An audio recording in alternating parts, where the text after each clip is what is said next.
이 사람이 마음에 든다라고 하면 바로 그 자리에서 오퍼를 줘요. 인터뷰 후에 2주 안에, 여러분이 이제 인내심이죠. 제가 보기에는 일주예요. 일주 안에 여러분이 오퍼레터를 받지 못했다면은 과감하게 그 회사는 제껴놔야 됩니다.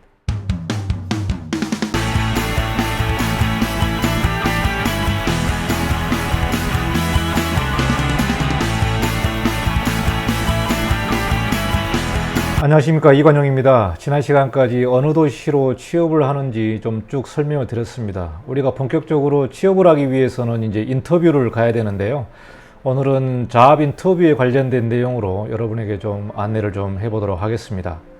먼저 여러분이 잡을 구할 때 그 회사를 서치를 하고 회사에 대한 포지션을 여러분이 이제 쭉 서치를 하게 되면 우리가 제일 먼저 보는 게 이제 잡 디스크립션이라는 게 있죠. 잡 디스크립션은 디자이너를 구하는지, 프로젝트 아키텍트를 구하는지, 그냥 프로젝트 인턴을 구하는지 여러 가지 그 내용들이 나오는데, 미국 같은 경우는 좀 한국하고 다른 게 뭐냐면 잡 디스크립션에 업무의 역할을 명확하게 조금 적어 놓는 부분이 되겠습니다. 그리고 잡 디스크립션에서 이 사람이 디자이너의 일을 할지, 아니면은 제가 지난 영상에도 말씀했습니다만은 디자이너로 가기 위해서는 디자인 디스크립션 쪽, 그러니까 디자이너 디스크립션 쪽으로 들어가야 된다 얘기죠.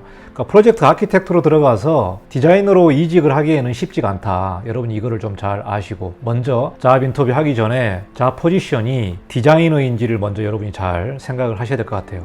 여러분이 유학을 갔다는 얘기는 디자인에 대한 어떤 목마름이나 공부를 조금 더 하기 위해서 유학을 간 걸로 보기 때문에 아무래도 좀 디자인 팀으로 가서 경력을 쌓는 게 중요할 것 같아요. 디자인 팀으로 가서 디자이너로서의 여러분이 경력과 실력을 구비하는 것, 이게 제일 중요할 것 같거든요. 그래서 대형 사무실 같은 경우는 디자인 팀하고 이 프로젝트 팀이 명확하게 구분되어 있고, 또 인터뷰 할 때도 인터뷰 들어오는 사람이 관련된 보스들이 들어오기 때문에 디자이너를 뽑는데 뭐 프로젝트 매니저 관련된 뭐 프린서플이 들어온다든지 그런 경우는 없거든요. 그래서 디자이너를 뽑을 때는 디자인 프린서플이 뭐 두세 명 들어와서 인터뷰하는 경우가 있습니다.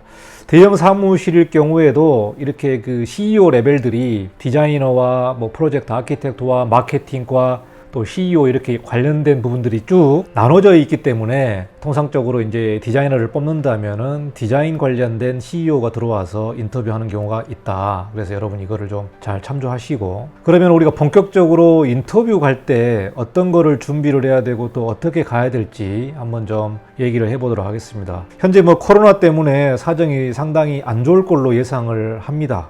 여러분이 현재 뭐 졸업반이라면, 아니면 이제 내년에 졸업할 상황이라면은 미국 경기 상황에 따라서 이 잡이 극명하게 달라지기 때문에 가급적이면은 미국 현지에서 경력을 쌓고 한국에 들어오는 게 좋다. 여러분의 개인적인 계획과 또 플랜이 있을 겁니다만은 한국에 들어온다고 생각을 하면은 가급적이면은 미국에서 경력을 쌓고 들어오는 게 좋다. 그리고 건축 석사를 하고 한국에 들어와도 한국에서의 어떤 교수직으로 갈 수도 있는 그런 여지가 있기 때문에 여러분이 교수직을 지원하시려면은 미국의 AIA 라이센스를 취득을 하고 한국에 오는 게 좋다. 그러니까 석사를 하고 한국에 교수직을 들어가더라도 라이센스가 있는 경우와 없는 경우는 천지차이기 때문에 여러분이 힘들더라도 라이센스를 따고 한국의 교수직을 지원할 수 있는 여지는 있는 것 같습니다. 현재까지 한국의 건축학과 교수들 보면 석사학위 출신들이 굉장히 많고요. 석사학위 출신 중에서 일종의 경쟁력이 되려면은 라이센스가 있어야 되겠다. 그리고 미국의 좀 유명한 사무소에서 경력을 쌓고 들어오는 게 좋겠다. 또 이런 부분들이 여러분에게 제가 좀 드릴 수 있는 팁인 것 같습니다. 그래서 본격적으로 인터뷰 관련된 내용을 여러분과 함께 한번 좀 공유를 좀 해보도록 하겠습니다. 자, 인터뷰 가기에 대해서 좀 설명을 드리면, 첫 번째는 학교 주변에, 여러분이 거주하고 있는 지역 주변에, 그러니까 차로 이동할 수 있는 지역이 아니면 불가피하게 이제 비행기로 이동할 수밖에 없죠. 여러분이 궁금하시는 게, 인터뷰를 하게 되면은 비행기 표는 어떻게 됩니까? 비행기 표는 회사에서 보내주나요? 아니면은 여러분 자비로 인터뷰하러 가야 되나요?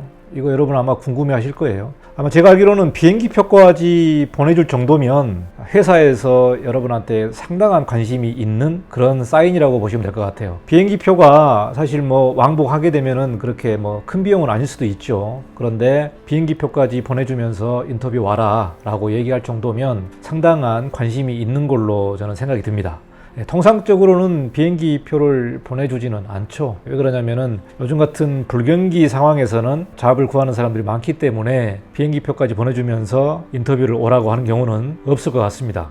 여러분 이거 한번 좀 확인해 보시고요. 비행기 표를 주나 안 주냐. 그리고 자비로 인터뷰로 하는 경우가 있는데, 예를 들어서 여러분이 이제 중부 지역이나 미국의 서부 지역에서 유학을 했다면, 이제 취업은 나는 뉴욕 쪽으로 가고 싶다, 아니면 보스턴이나 동부 쪽으로 가고 싶다, 아니면 뭐 시카고나 북부로 가고 싶다로 하면, 여러분이 이제 인터뷰를 가야 되니까 이 일정을 이렇게 스케줄을 잘 짜시는 게 보통 일반적입니다. 그래서 보스턴에서 2군데, 뭐 뉴욕에서 3군데 이렇게 한다든지, 아니면은 뉴욕에서 이렇게 3군데 이렇게 예약을 잡아가지고 뭐 2박 3일 뉴욕에서 체류하면서 인터뷰를 하는 경우, 뭐 이렇게 볼 수가 있겠죠. 그래서 가급적이면은 좀 여행과 인터뷰를 겸해서 한번 이동하기 때문에, 워낙 장거리로 이동하기 때문에 한 2, 3일 정도 머물면서 이렇게 인터뷰하는 그런 스케줄로 잘 짜셔야 될 것 같아요. 제 주변에도 보면은 그 지역에 아는 뭐 친구나 선후배 집에서 머물면서 그 지역의 인터뷰를 하는 경우도 봤고, 뭐 저는 그냥 차로 이동해서 인터뷰를 하고 다시 돌아오는 경우가 있었습니다. 그래서 이 사실 인터뷰도 장거리로 이동해야 되고 또 비용도 들기 때문에 인터뷰하는 이 비용 부분도 사실 여러분이 좀 무시를 못할 거예요. 뭐 인터뷰도 한두 번 해가지고 되면은 모르겠는데, 계속해서 인터뷰를 갈 수도 없지 않습니까? 5, 6번 뭐 갈 수도 없고 10번 갈 수도 없고, 이 비용이 만만치 않기 때문에 그렇습니다. 그래서 인터뷰 관련된 비용도 여러분이 잘 고민하셔가지고 한쪽으로 딱 스케줄을 맞춰서 쭉 하시는 게 좋을 것 같아요. 자, 그러면 여러분이 이제 인터뷰를 하러 가면 사실 뭐 시간과 날짜를 딱 정해주고 언제까지 사무실로 와라 라고 얘기를 하죠.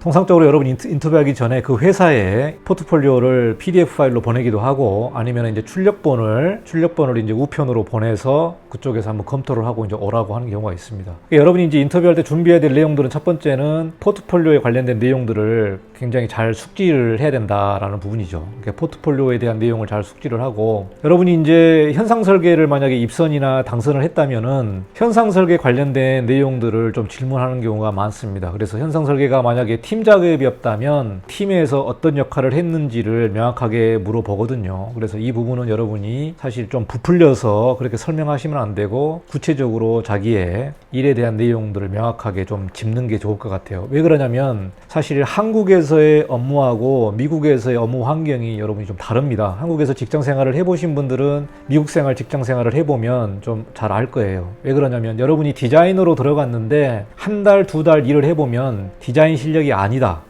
쟤 잘못 뽑았다. 회사에서는 분명히 현상 설계도 입선하고 당선도 하고 디자인을 잘할 줄 알았는데, 사실 뽑아서 일 시켜보니까 디자인이 만족스러운 디자인이 아니네, 이렇게 나와버리면 바로 파이어 시켜버리는 거죠. 바로 파이어 시킵니다. 그냥 야 나가라, 그만둬라, 이렇게 되기 때문에 제가 미국 생활을 10년을 하면서 굉장히 깨달은 게 뭐냐면은 정직해야 됩니다. 정직. 미국 사람들이 느리죠. 미국 사람들이 대체적으로 느리고 앞에서는 절대 싫은 소리 안 하죠. 싫은 소리 안 하고 결국은 냉정하게 보면 거짓말하는 걸 제일 싫어합니다. 미국 사람들은. 그러니까 한국 사람하고 다른 게, 미국에서는 이 거짓말하는 거를 굉장히 싫어해요. 이게 미국의 굉장히 중요한 문화입니다. 문화이기 때문에 처음에 느리더라도 거짓말 안 하고 정직하게 가는 업무 스타일을 여러분이 이제 몸에 배이셔야 돼요. 그래서 여러분이 유학에서 얻는 게 뭐냐, 내가 유학에서 얻는 게 뭐냐, 그 직장이라든가 현지에서 얻는 그런 경험들 여러분이 이제 몸으로 체득을 하는 거죠. 그래서 제가 경험한 바로는 미국의 문화가 상당히 느리지만 대체적으로 한국에 비해서는 정직하다라는 것을 좀 저는 느꼈고, 서류라는 게 뭐 당장 안 오지만 한 달, 2달 이렇게 늦게 오는 경우들이 상당히 많아요. 여러분이 이제 병원에서 만약에 진료를 했다면 병원 진료비가 안 오다가 1년 후에 오는 경우도 있고, 또 세금이라든가 이런 부분이 1년 후, 2년 후에 오는 경우가 있어요. 그만큼 업무는 느리지만은 꼼꼼하게 짚는다, 그렇게 여러분이 생각하기 때문에 여러분이 인터뷰할 때 그거를 잘 참조를 하셔야 될 것 같아요. 특히 한국 생활에서의 어떤 포트폴리오가 있다면 무엇을 했는지를 솔직하게 얘기를 하시는 게 좋습니다. 그게 나중에 직장 생활 하는데도 도움이 된다. 과대적으로 좀 부풀려가지고 뭐 마치 자기가 굉장한 디자이너처럼 얘기를 했다가 실제로 들어가서 일을 시켜보니까 디자인 능력이 안 되면 그냥 나가라, 이렇게 할 수도 있기 때문에 그런 부분에서는 굉장히 냉정해요. 파이어 시키는 부분에서는 여러분이 냉정하다. 한국처럼 사람 자르기가 한국에서는 굉장히 어렵습니다. 한번 사람이 들어오면 진짜 자르기가 굉장히 어려워요. 뭐 IMF처럼 그런 경제 위기가 올 경우에나 사람을 자르지 통상적으로는 정말 사람을 내보내기가 쉽지 않습니다만은 미국 같은 경우는 경기가 어려워지면 바로 잘라버리죠. 바로 뭐 20명, 50명 잘라버리기 때문에 사람을 고용하고 자르는 부분에 있어서는 한국에 비하면 굉장히 냉정하고 차갑습니다. 굉장히 무서운 거예요, 어떻게 보면은. 이런 부분이기 때문에 여러분 인터뷰할 때 한국에서 했던 일이라든지 학교 생활에서 했던 일이라든지 이런 부분에서 굉장히 정직하게 얘기해야 되고 또 업무를 함에 있어서도 굉장히 성실하게 일을 해야 됩니다. 성실하게. 그러니까 미국 애들 중에서도 같은 이제 이렇게 취업을 하다 보면 미국 애들 중에서도 뭐 말은 뭐 잘하는 애들이 있어요. 말은 잘하고 업무 시간에 뭐 땡땡이 피고 뭐 하루에 한 3시간은 그냥 말로 이렇게 때우는 애들이 있거든요. 이런 경우에 애들은 회사가 어려워지면은 바로 잘립니다. 바로 잘립니다. 인종을 떠나서 그 일에 대한 퍼포먼스를 보기 때문에 사실 1등부터 꼴등까지 다 정해져 있다고 보시면 돼요. 그래서 무섭다는 겁니다. 그래서 밑에서부터 자릅니다. 과감하게. 뭐 다음 주에 20명 자르겠다 그렇게 미리 공지를 하고 자르기도 하고 한국과 다르게 미국의 노동의 유연성이 굉장히 높기 때문에 그 사람들은 무조건 자릅니다. 자르면서 이제 회사를 유지를 하기 때문에요. 그런 측면에서는 여러분이 미국의 노동 문화라든가 고용 문화를 여러분이 좀 잘 인식을 하고 인터뷰하는 것도 준비하면 좋을 것 같아요. 그리고 이 인터뷰 준비하기 때 여러분이 이제 포트폴리오를 이미 제출을 했는데 내가 더 보여줄 게 있다면 별도로 출력해서 가져가는 것도 좋습니다. 이거 뭐 특별한 룰이 없기 때문에 여러분이 그 회사의 적극성을 최대한 보여주는 게 좋다. 뭐 이런 부분을 좀 말씀드리고 싶어요. 예를 들어서 포트폴리오는 미국의 그 레터 사이즈라든가 레터 사이즈로 여러분이 만들어 가지고 보내지 않습니까? 보내는데 이제 실제로 인터뷰할 때는 맨몸으로 갈 수는 없잖아요. 맨몸으로 가기에는 좀 뻘쭘하지 않습니까? 그러니까 기본적으로 제출했었던 포트폴리오 출력본을 여러분이 한부 준비하시고 학교에서 여러분이 작업했던 거라든가 아니면 한국에서 작업했던 내용이 있다면 원도면을 한번 보여주는 것도 좋다. 원도면. 원도면을 보여주는 것도 좋고 여러분 스케치를 많이 했다고 하면 A3 사이즈에 A3 뭐 큰 사이즈의 뭐 리글 사이즈죠. 그런 사이즈에 여러분이 직접 원 도면을 가져가서 보여주는 게 좋다. 이렇게 여러분이 제가 한번 좀 말씀드릴게요. 굉장히 좀 적극성을 보여주는 거고 여러분이 포트폴리오로 여러분의 그 실력을 다 보여주는 게 한계가 있기 때문에 여러분이 보여주고 싶은 뭐 원 도면이라든가 뭐 스케치를 크게 했다든가 아니면은 모형 사진이라든가 좀 크게 좀 어필할 수 있는 원본을 가져가는 것도 좋다고 저는 생각해요. 그래서 이 바인더를 별도로 만들어서 평면 같은 경우도 여러분이 뭐 포트폴리오에는 굉장히 축소해서 갈 수밖에 없잖아요. 그러니까 여러분이 이제 바로 투입해서 뭐 CAD라든가 BIM이라든가 이런 거를 직접 할 수 있는 능력을 보여주려면 사실 도면 같은 도면을 여러분이 좀 준비를 해서 보여주는 게 좋다. 그러니까 A3 사이즈나 그 리글 사이즈로 출력을 해가지고 11x17 사이즈로 출력을 해서 말 그대로 CC 도면 같은 그런 내용들을 직접 보여주는 것도 굉장히 유리한 거죠. 그러니까 여러분이 순진하게 포트폴리오만 딱 가지고 가서 인터뷰를 하겠다라는 마음보다 별도의 여러분의 스페셜한 포트폴리오를 따로 준비를 해서 그 포트폴리오는 정말 프랙티컬하고 테크니컬하고 뭐 나이스한 게 아니고 정말 바로 취업해서 일할 수 있는 그런 능력을 보여주는 도면이라든가 여러분이 디자인을 했던 뭐 렌더링이라든가 아니면은 뭐 3D 디자인 했다든지 아니면은 뭐 스케치를 했다든지 모형이라든지 좀 크게 해서 강하게 어필을 해야만 인터뷰에서 굉장한 보너스를 여러분이 받을 수 있을 거라고 생각해요.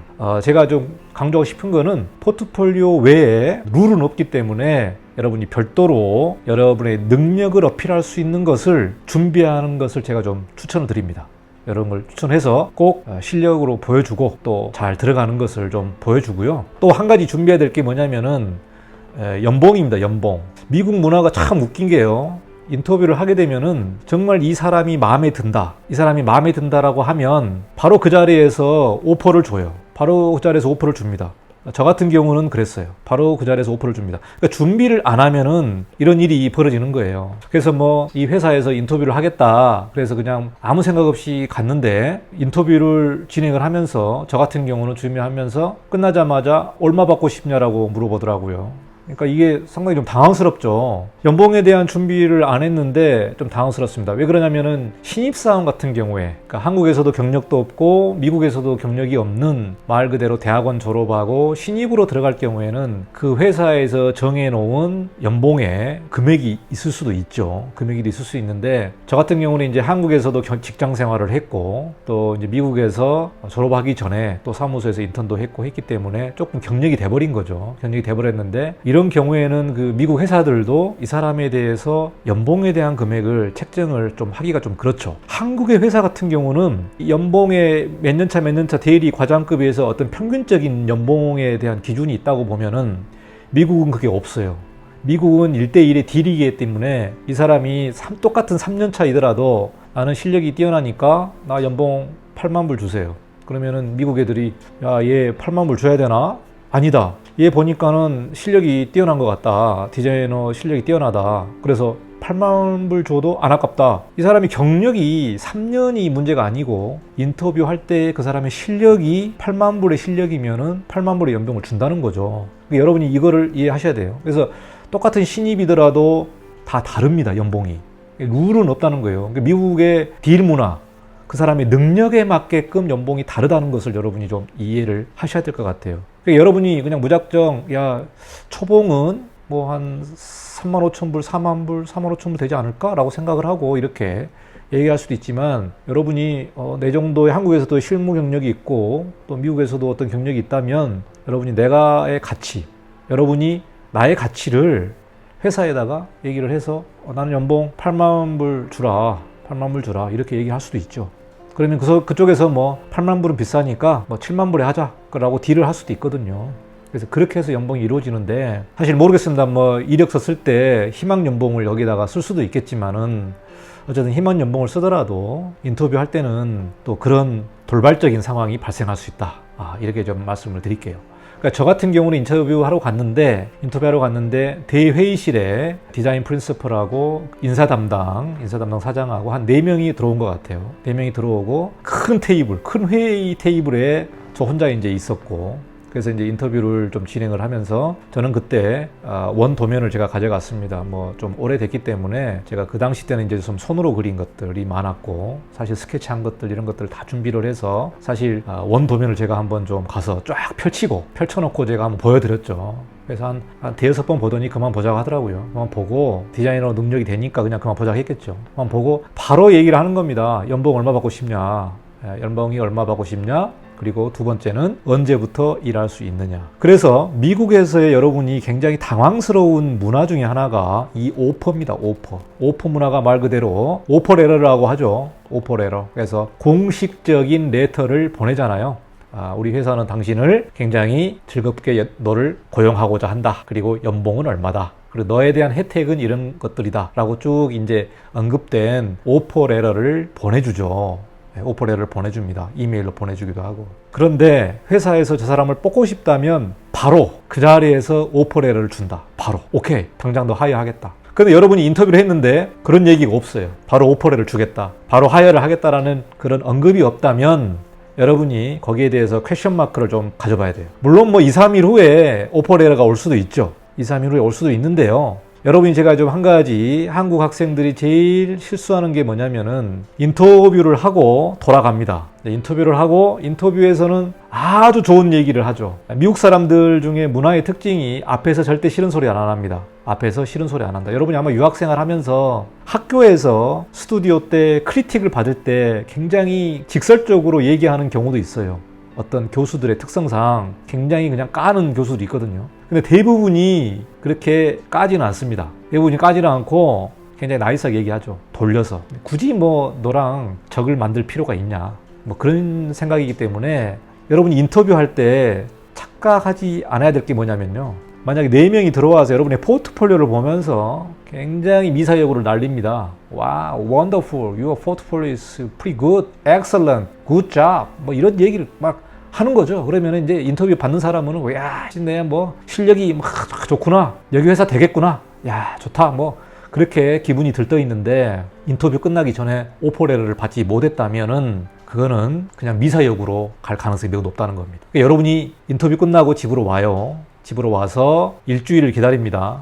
일주일을 기다려서 여러분이 이메일을 뒤져봐도 아무런 소식이 없어요. 그러면 여러분 당황하죠. 야, 인터뷰할 때 분위기 굉장히 좋았는데, 굉장히 좋았거든. 왜 연락이 없지? 전화를 합니다. 회사로 전화를 해요. 전화하면은 그 인사 담당하고 통화가 안 돼요. 통상적으로는 그렇습니다. 인사 담당이 자리에 없다. 인사 담당이 출장을 갔다. 디자인 프린시플 같은 경우도 회의 중이다. 연락을 하겠다. 그 다음에 이메일을 보내도 우리가 고민 중에 있다. 고심 중에 있다. 그런 식으로 대응을 해요. 그러니까 한국 사람들이 제일 정말 힘든 게 뭐냐면, 아니 떨어졌다고 하면은 떨어졌다고 얘기를 해야지. 왜 이렇게 떨어졌다는 얘기를 안 하고 시간만 끄냐 이거죠. 이게 여러분이 제일 힘든 부분이 하나입니다. 건축학과를 떠나서 다른 과도 다 똑같아요. MBA나 그런 것도 똑같습니다. 어떤 경우는 한 달을 끕니다. 한 달을.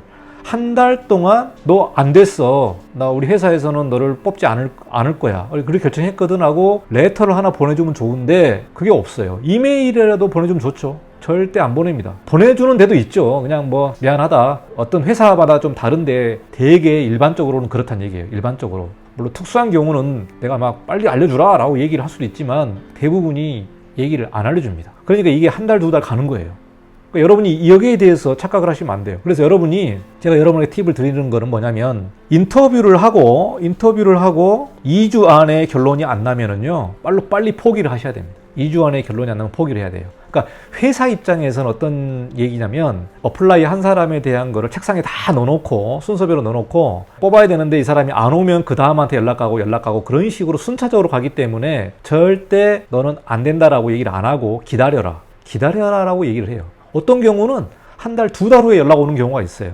두 달 후에 야, 너 자리 나왔으니까 올래? 이미 다른 회사에 다 취업을 했는데. 그러니까 여러분이 인터뷰 후에 2주 안에 여러분이 이제 인내심이죠. 제가 보기에는 일주예요.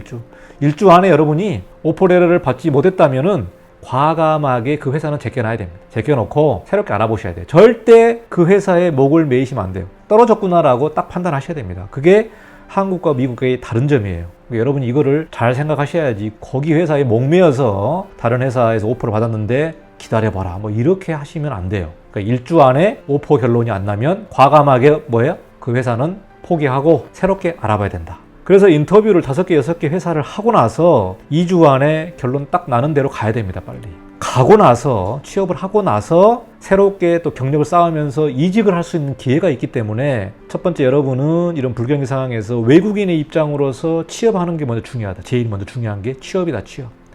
취업이 중요하기 때문에 여러분이 이제 정말 가고자 하는 회사에서 오퍼를 받지 못했다면 조그마한 회사라도 여러분이 들어가서 거기서 경력을 쌓고 H1B 받고 다시 이직을 하는 그러한 루트로 여러분이 생각을 하시는 것이 좋겠다라고 생각을 합니다. 여러분이 이제 그 인터뷰에서 그 관련된 제가 경험을 좀 말씀을 드리는 거고요. 대부분이 좀 이런 시행착오를 겪는 상황들이 많고 미국 생활 해보면 미국 사람 문화가 이렇구나 라는 것을 나중에 이제 알기 때문에 절대 오퍼레터 관련된 내용들은 잘 숙지하시기 바랍니다. 그리고 여러분이 딱 결심을 하셔야 돼요. 이 회사에서 오퍼레터를 딱 주면은 알았다. 내가 하루만 고민하고 연락 주겠다. 아니면 그 자리에서 오케이 하고 사인해버리든지 아니면 그 자리에서 딜을 하든지 여러분이 얼마를 받고자 하는 연봉도 미리 생각을 하고 가셔야 된다. 연봉도. 그렇기 때문에 이걸 잘 숙지하시기를 바라겠습니다. 자, 인터뷰하기에 관련된 내용을 좀 말씀드렸는데요. 인터뷰 매우 중요하죠. 잡 인터뷰 매우 중요합니다. 여러분이 뭐 이런 얘기는 뭐 기본적인 거니까 제가 말씀을 안 드립니다만은 깨끗하게 입고 가셔야 됩니다. 디자이너틱하게 깨끗하게 양복하고 넥타이도 굉장히 세련되게 입고 가셔야 되고 머리도 굉장히 좀 단정하게 자르고 정말로 나이스하게 입고 가셔야지 뭐 대충 입고 가시면 안 된다. 가장 그거는 직장 인터뷰의 기본 문화이기 때문에 인터뷰할 때는 정장하고 머리 잘 깎고 넥타이도 좀 세련된 거 좀 입고 좀 디자인 느낌 나도록 여러분이 잘 준비를 하시고 가야 되고 그리고 영어의 기본은 이제 인터뷰 할 때 영어는 미리 잘 연습을 하시고 여러분이 뭐 더 철저하게 준비하신다면은 예상 인터뷰를 준비를 하고 거기에 대한 영어에 대한 거를 좀 잘 미리 연습을 하고 가는 것도 좋을 것 같아요. 물론 여러분이 영어가 실력이 좋으면 모르겠습니다만은 대학원 2년 정도 해서 영어를 유창하게 하지는 못하죠. 그러니까 여러분이 영어 준비를 미리 좀 준비를 하시고 여러분이 가장 기본적인 질문에 대한 답은 좀 하셔야죠. 여러분이 한국 생활에 대한 배경이라든가 뭐 유학에서 느낀 거라든가 그 학교에서 뭐 배웠던 거라든가 프로젝트에 관련된 내용들, 그리고 그 회사, 그 회사에 관련된 어떤 장점이라든가 내가 이 회사를 꼭 가야겠다라는 것 미리 준비를 하고 좀 하셔야 되겠고, 또 뭐 나중에 한국으로 돌아갈 거냐 이런 얘기도 물어볼 수도 있죠. 그래서 유학 후에 어떤 계획들 이런 것들도 여러분이 나름대로 좀 잘 준비를 하셔야 될 것 같고요. 여러분이 이제 그 회사에 들어와서 무엇을 하고 싶은지 뭐 이런 것도 그냥 직설적으로 물어보기도 하고요. 또 가족적인 얘기도 물어보고 하니까 그걸 여러분이 좀 잘 준비하셨다가 커뮤니케이션 하는 데 있어서의 불편함이 없는 사람이구나 라는 것을 좀 잘 어필하는 것도 매우 중요할 것 같습니다. 그리고 이제 인상도 매우 중요하기 때문에 미국 사람들도 이렇게 보면은 얼굴 보는 것도 좀 중요하고 인상도 굉장히 중요하고, 그 다음에 이제 인터뷰하는 태도, 자세 이런 것들도 매우 중요하기 때문에 그거를 잘 준비하셔가지고 인터뷰를 잘 마치고 꼭 현지에서 취업을 하고 경력을 쌓기를 강력하게 추천을 드립니다. 그래서 나중에 한국에 들어올 때도 미국에서 경력을 쌓고 들어오는 거랑 경력이 없고 들어오는 거랑 그거는 천지 차이입니다. 그리고 한국에서 들어올 때도 한국에서의 어떤 직급을 여러분이 가질 때도 미국에서의 직급이 있을 때와 미국에서의 경력이 없을 때는 여러분이 차이가 있다. 이것을 여러분이 잘 염두에 두시고 계획을 짜시길 바라겠습니다. 자, 여기까지 인터뷰를 마치고요. 다음 시간에는 이제 본격적으로 취업을 해서 직장 생활을 하는 데 있어서의 어떤 내용들을 가지고 여러분하고 한번 얘기를 나눠보도록 하겠습니다. 미국에서 또 외국 현지에서 고생하시는 여러분 유학생들 잘 준비하시고 꼭 취업하시기를 강력하게 추천드리며 다음 시간에 뵙도록 하겠습니다.